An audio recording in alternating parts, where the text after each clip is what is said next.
John Cramer नामक एक बूढ़ा व्यक्ति मस्तिष्क कैंसर से पीड़ित है, इसलिए वह अपने अधिकांश दिन परीक्षण करने या अपने कैंसर सहायता समूह के साथ बैठकों में भाग लेने में बिताता है। कोई फर्क नहीं पड़ता कि वह कितनी बार परीक्षण करता है, हालांकि परिणाम हमेशा एक ही होता है। उसके पास केवल 1 साल बचा है, शायद केवल कुछ महीने। डॉक्टर जॉन को रिटायर होने की सलाह देते हैं, लेकिन जॉन इसे आसानी से मरने के लिए कहा जा रहा है। डॉक्टर के कार्यालय से निकलने के बाद जॉन पानी के फव्वारे पर रुकता है, केवल यह नोटिस करने के लिए कि संरक्षक टूटे हुए हाथ के साथ एक मरीज से चोरी करने वाला है। अचानक संरक्षक एक कुर्सी से बंधा हुआ उठता है, जिसके चेहरे और हाथों से एक अजीब सी चोट जुड़ी होती है। एक गहरी आवाज घोषणा करती है कि वे एक खेल खेलने वाले हैं। यह पता चला है कि जॉन कुख्यात हत्यारा है, जिसे जिक्सॉ के नाम से जाना जाता है, जो उन लोगों को दंडित करने के लिए जाल में डालता है जिन्होंने उन्हें दंडित करने के लिए जाल में डाल दिया है। लेकिन हिदायत को 5 करोड़ पर बदलना होगा, अन्यथा एक वैक्यूम उसकी आंखों की पुतलियों को चूस लेगा। घड़ी तुरंत टिकने लगती है और कस्टोडियन डायल को घुमाता है। केवल यह पता चलता है कि प्रत्येक मोड़ उसकी एक उंगली को तोड़ता है। दर्द असहनीय है, लेकिन आदमी चलता रहता है, चीखते समय उंगली से उंगली तोड़ता है।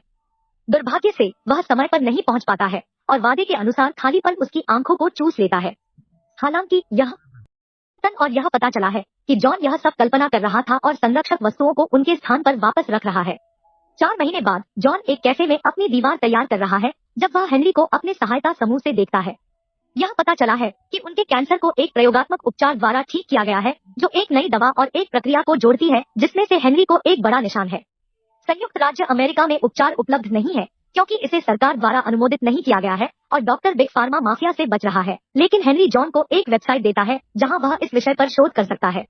जब जॉन घर जाता है तो वह डॉक्टर के साथ विभिन्न साक्षात्कारों को ऑनलाइन देखता है, फिर हेनरी द्वारा उसे दी गई वेबसाइट में प्रवेश करता है और डॉक्टर की बेटी सेसिलिया का एक वीडियो पाता है। वह बताती है कि उसके पिता छिप गए हैं, लेकिन वह अभी भी अपना काम कर रही है। जॉन उसे एक संदेश भेजता है और जल्द ही उससे एक फोन आता है जो उसे मैक्सिको आने की पेशकश करता है ताकि वह इलाज शुरू कर सके। कुछ दिनों बाद जॉन मैक्सिको पहुंचता है और टैक्सी ड्राइवर डिएगो द्वारा प्राप्त किया जाता है, जो उसे ग्रामीण क्षेत्र तक पहुंचने के लिए शहर छोड़ने से पहले लोकप्रिय पर्यटन स्थलों के आसपास दिखाता है।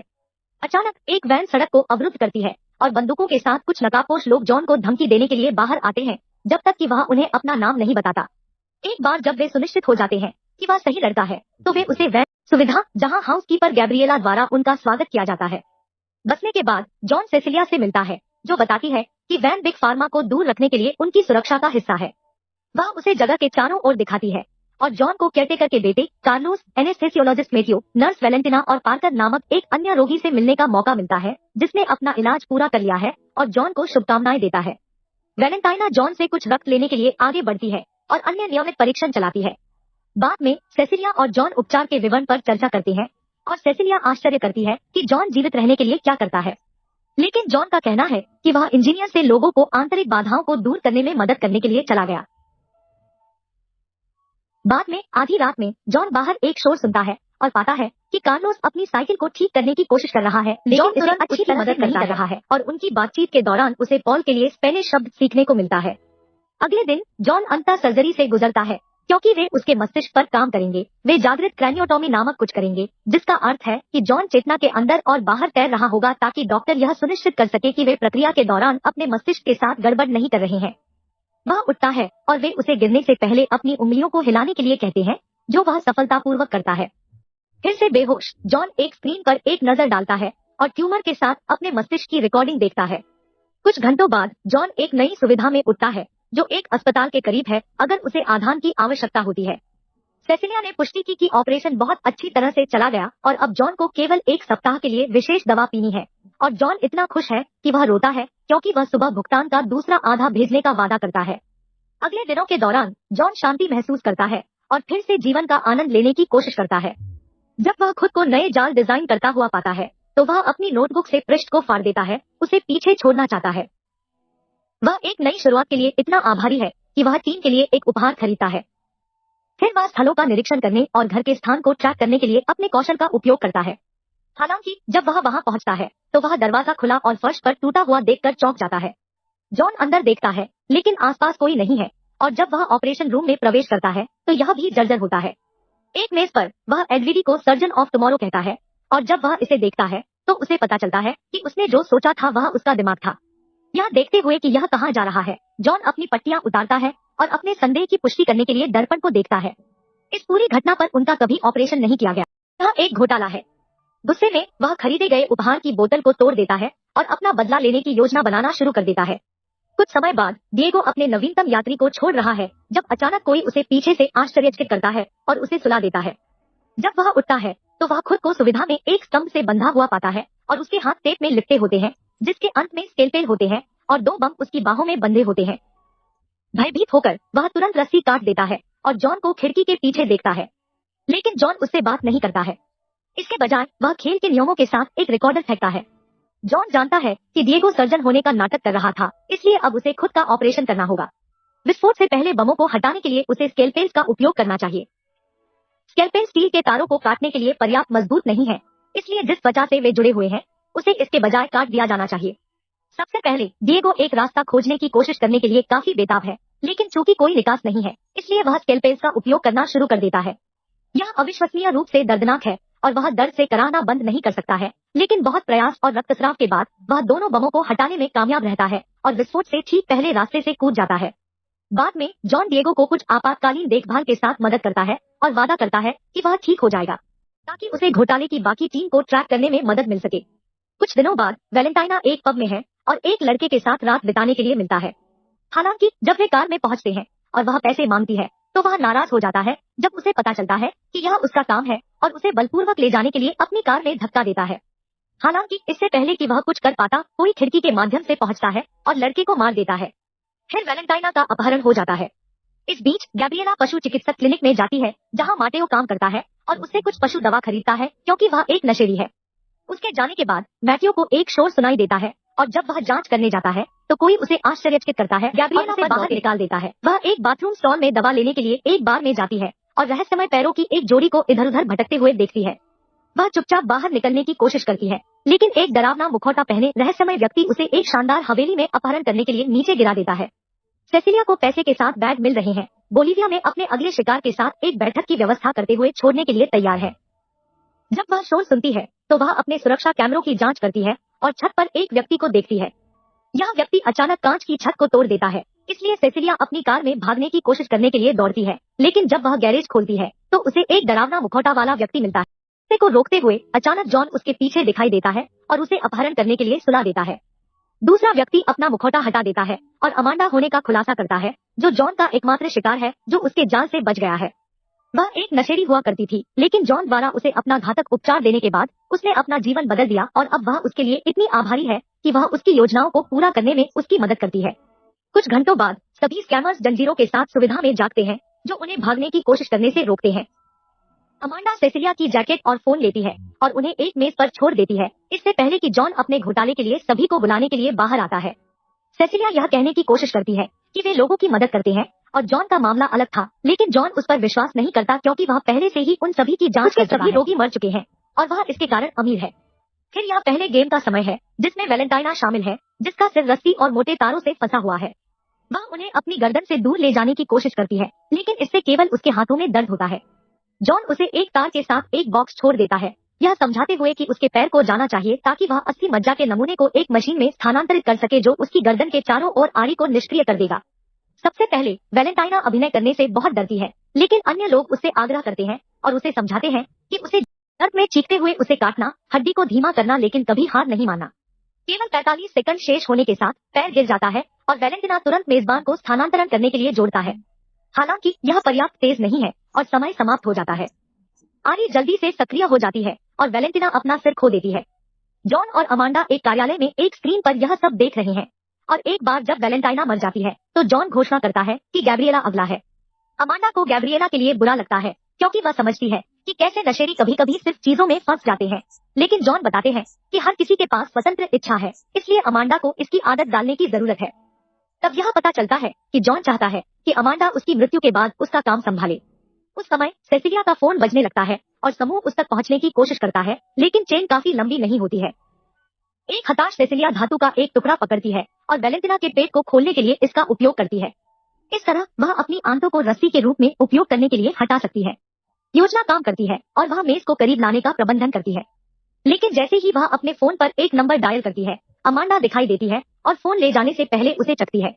बाद में अमांडा सुरक्षा कैमरे पर एक व्यक्ति को सुविधा में प्रवेश करते हुए देखती है। यह पार्कर है और वह एक बंदूक लाया है क्योंकि वह अंदर अपना रास्ता बनाता है और एक व्यक्ति को एक डरावना मुखौटा के साथ पाता है, लेकिन जब वह गोली मारता है तो वह व्यक्ति गिर जाता है क्योंकि यह सिर्फ वैलेंटिना का शरीर है। अमांडा इस व्याकुलता का उपयोग उसे मारने और उसे बाहर निकालने के लिए करती है। जब पार्कर कुछ मिनट बाद उठता है तो वह एक कुर्सी से बंधा होता है और अमांडा के पास उसकी बंदूक होती है। वह जॉन को दिखाता है कि उन्होंने उसे जो निशान दिया था वह नकली था, इसलिए बदले में जॉन उसे दिखाता है कि उन्होंने स्कैमर्स को पकड़ लिया है और उन्हें दंडित कर रहे हैं, लेकिन पार्कर को लगता है कि वे चीजों को बहुत दूर ले जा रहे हैं। अब अगले गेम का समय है, लेकिन जॉन की तरह गैब्रिएला करने के बजाय अमांडा उसे बेहोशी में धकेलते हुए मैथ्यू को तैयार करती है। अमांडा गैब्रिएला को व्यवहार करने के लिए कहती है ताकि वह बाद में उसकी मदद। जब मैथ्यू उठता है तो उसे एक अजीब कॉन्ट्रैक्शन और एक कैमरे के साथ एक कुर्सी पर जंजीर से बांध दिया जाता है और आरा कठपुतली कुछ सर्जरी उपकरण और निर्देशों के साथ दिखाई देती है। कॉनर मैथ्यू को झटका देता है जब वह रिकॉर्डिंग सुनता है। उसे मस्तिष्क के ऊतकों के एक टुकड़े को एंजाइमों के साथ एक गिलास में रखना चाहिए जो ऊतक को भंग कर देगा और मैथ्यू के लिए खुद को मुक्त करने के लिए कुंजी के साथ एक मशीन का दरवाजा खोल देगा। यह सब 3 मिनट में किया जाना चाहिए। सबसे पहले मैथ्यू खेलने से इनकार कर देता है, लेकिन कॉनर उसे फिर से झटका देता है और सेसिलिया उसे याद दिलाती है कि वह वैलेंटिना की तरह समाप्त हो सकता है। मैथ्यू ड्रिल को पकड़ता है, एक जगह को काटते ही दर्द होता है। फिर वह अपने दिमाग का नमूना लेने के लिए कुछ चिमटी का उपयोग करता है और इसे गिलास में डालता है। दुर्भाग्य से केवल 22 सेकंड बचे हैं और तरल नमूने को तेजी से नहीं घोलता है, इसलिए जाल एक पारंपरिक मैक्सिकन मुखौटा बनाते हुए अपने सिर के चारों ओर बंद करके मैथ्यू को सक्रिय और मारता है। पार्कर अभी भी सोचता है कि यह बहुत बीमार है, लेकिन दोनों उसे अनदेखा करते हैं। अमांडा सोचती है कि क्या सेसिलिया उन्हें अपने पिता से नहीं जोड़ सकती है, लेकिन जॉन इसे खत्म करना चाहता है ताकि अमांडा सीख सके और अपनी विरासत को आगे बढ़ा सके। रोते हुए अमांडा जॉन को गले लगाती है और वह उसे पार्कर को छोड़ने के लिए कहता है ताकि यह देखा जा सके कि वह उनके पक्ष में होगा या नहीं। उस क्षण गैब्रिएला के सामने आरा गुड़िया दिखाई देती है, लेकिन वह रिकॉर्डर को पकड़ लेती है और निर्देशों को चलाने से पहले उसे फेंक देती है। जॉन वैसे भी उसे नियमों को समझाने के लिए स्पीकर का उपयोग करता है, क्योंकि वह एक मशीन को सक्रिय करता है जो उसे अपनी बाह से जुड़ी एक चेन के साथ छत से लटका देता है, जबकि एक दूसरी चेन उसके पैर को फर्श से जोड़ती है। दोनों अंगों को काट दिया जाना चाहिए या एक विकिरण मशीन उसे जला देगी। स्थानीय विकिरण गर्मी से पीड़ित होने के दौरान गैब्रिएला उस उपकरण का उपयोग करती है जो उन्होंने उसके लिए छोड़ा था और कुछ दर्दनाक हिट के बाद वह अपने पैर को छोड़ने में कामयाब होती है। उसका शरीर बगल में झूलता है, जला हुआ लेकिन अभी भी जीवित है, हालांकि मशीन से उसे जलाते रहते हैं। गैब्रिएला हार नहीं मानती है और अपनी बाह पर काम करना शुरू कर देती है जब तक कि वह आखिरकार मुक्त नहीं हो जाती और फर्श पर गिर जाती है। जॉन तुरंत अमांडा को गैब्रिएला को अस्पताल ले जाने के लिए कहता है, लेकिन अचानक पार्कर अपनी बंदूक को पुनः प्राप्त करता है और दोनों से चेन की चाबी मांगता है। फिर वे कार्यालय छोड़ देते हैं और पार्कर सिसिलिया के साथ पुनर्मिलन करता है क्योंकि सच्चाई सामने आती है। वह हमेशा उसके साथ काम कर रहा है और वे एक जोड़े हैं। उसे मुक्त करने के बाद सेसिलिया अमांडा को मारती है और वे जॉन को सेसिलिया के लिए ट्रैप डिजाइन में बांध देते हैं। जॉन चाहते हैं कि गैब्रिएला का इलाज हो क्योंकि वह जीत गई। हालांकि सेसिलिया उसे मारने के लिए सिर्फ उसकी गर्दन पर कदम रखती है, जबकि उन्होंने अमांडा को भी जंजीरों से बांध दिया। सेसिलिया का कहना है कि उसे नहीं लगता कि अन्य घोटालेबाजों में से कोई भी उसका दोस्त था। वास्तव में वह खुश है कि उसे उन्हें भुगतान नहीं करना है। अब जॉन और अमांडा पार्कर को बताते हैं कि सेसिलिया उसे भी धोखा देगी, लेकिन वह उन पर विश्वास नहीं करता है। अचानक उन्हें बाहर एक शोर सुनाई देता है। यह कार्लोस अपनी फुटबॉल गेंद के साथ खेल रहा है, जो सेसिलिया को जॉन को वापस चोट पहुंचाने का विचार देता है। वह कार्लोस को अंदर लाती है और उसे जॉन के साथ जाल में डाल देती है, इसलिए जब वह काफी करीब आ जाती है तो जॉन उस पर हमला करने की कोशिश करता है। हालांकि उसे छोड़ना पड़ता है जब पार्कर कार्लोस को मारने की सक्रिय हो जाता है। स्पेनिश का उपयोग करता है। उसने कार्लोस को लीवर नहीं खींचने के लिए कहना सीखा। मशीन उन्हें डुबोने के लिए उनके चेहरे पर खून फेंकना शुरू कर देती है, लेकिन जॉन टेबल को वापस झुकाने के लिए अपने लीवर को खींचता है ताकि रक्त केवल उस पर गिर जाए और कार्लोस सुरक्षित हो। हालांकि कार्लोस अपने दोस्त की मदद करना चाहता है और वैसे भी अपने लीवर को खींचता है, जिससे रक्त वापस उसके पास आता है। जॉन को कार्लोस को बचाने के लिए अपने लीवर को फिर से खींचने और उसे नीचे रखने के लिए अतिरिक्त प्रयास करना पड़ता है। जबकि वे दोनों मशीन में जीवित रहने की कोशिश करते हैं, पार्कर और सेसिलिया अपने पैसे प्राप्त करने के लिए कार्यालय में जाते हैं। जैसे ही वे चारों ओर देखते हैं, पार्कर कुछ आश्चर्य करता है। अगर वह जान सेसिलिया के लिए होना चाहिए था तो उसके साथ मेज पर कौन होता? उस क्षण सेसिलिया को अपने पैसे के साथ बैग मिलता है और जब वह इसे स्थानांतरित करती है तो वह एक घड़ी का खुलासा करती है। रोशनी रंग बदलती है और दरवाजा खुद ही बंद हो जाता है। बैग में पैसे भी नहीं है और बंदूक में कोई गोली नहीं है। नीचे अमांडा और जॉन आसानी से जंजीरों को हटा देते हैं और टेबल को रोकते हैं। कार्लोस को बिना किसी समस्या के बचाते हैं। यह पता चला है कि यह कार्यालय में उनकी योजना रही है, क्योंकि वास्तविक अंतिम जाल डिएगो ने जॉन को स्कैमर्स के सभी नाम दिए थे और अमांडा उन सभी का अपहरण करने में कामयाब रही, लेकिन पार्कर को पकड़ना असंभव था, इसलिए उन्हें उसे आकर्षित करने के लिए एक योजना बनानी पड़ी। उन्होंने जानबूझकर फोन को सेसिलिया के वह उससे संपर्क करेगी और वह कॉल को ट्रैक कर सकता है। उस समय एक रिकॉर्डिंग उन निर्देशों के साथ खेलना शुरू कर देती है जिन्हें उन्हें जीवित रहने के लिए एक साथ काम करना चाहिए। एक घातक रासायनिक गैस कमरे को भरना शुरू कर देती है और उनकी त्वचा को जला देती है, लेकिन केवल एक वेंटिलेशन छेद होता है, इसलिए उन्हें सांस लेने के लिए बारी बारी से लेना चाहिए। हालांकि वे साबित करते हैं कि वे दोनों बहुत स्वार्थी हैं और इसके बजाय इस पर लड़ना शुरू कर देते हैं। जैसा कि जॉन और अमांडा ने भविष्यवाणी की थी, सेसिलिया पार्कर को मारने में संकोच नहीं करती है और फिर खुद के लिए छेद लेती है। सेसिलिया को अब देखना है कि जॉन कार्लोस को अपना सारा पैसा कैसे देता है और तीनों उसके अंदर फंसे हुए सुविधा को छोड़ देते हैं। कुछ दिनों बाद संयुक्त राज्य अमेरिका में हेनरी पहली फिल्म से बाथरूम में उठता है और खुद को छत से जंजीरों से बंधा हुआ कोई सर्जरी निशान नहीं है, क्योंकि वह भी घोटाले का हिस्सा रहा था और अब जॉन उसके लिए एक नए जाल के साथ तैयार है। इस बार उन्हें डिटेक्टिव हॉफमैन द्वारा मदद की जा रही है, जो भविष्य में जॉन के उत्तराधिकारी बनने के लिए अमांडा के साथ प्रतिस्पर्धा करेंगे। सदस्यता लेना और सूचनाओं को चालू करना सुनिश्चित करें ताकि आप इस तरह के अधिक वीडियो देख सकें। देखने के लिए धन्यवाद।